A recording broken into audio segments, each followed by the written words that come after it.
Alors l'ambition de chauffeur privé, c'est de devenir le leader européen de la mobilité urbaine. Et il n'y a pas de raison qu'on laisse cette place à un Américain.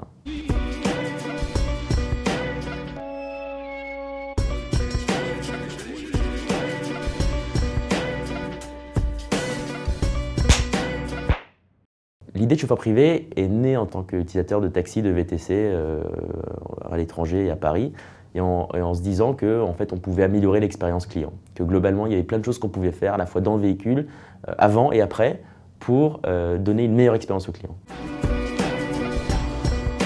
Alors effectivement, c'est quelque chose qui m'a toujours animé depuis tout petit, l'envie de créer, l'envie d'innover, mais aussi l'envie d'être libre. Parce qu'entreprendre, c'est être libre, c'est faire ses choix et choisir ses priorités.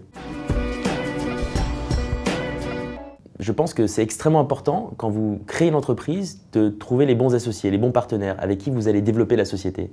Et investir le temps dans la relation, c'est fondamental.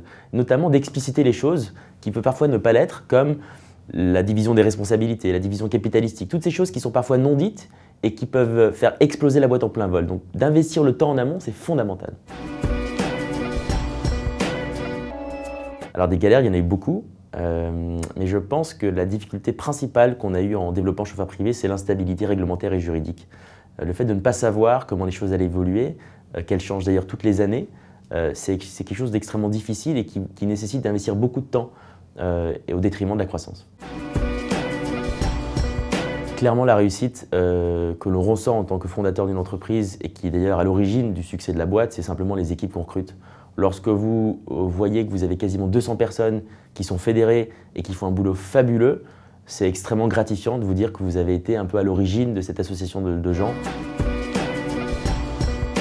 La personne qui me vient à l'esprit, c'est Richard Branson, pour une raison toute simple, c'est qu'il ne se prend pas au sérieux.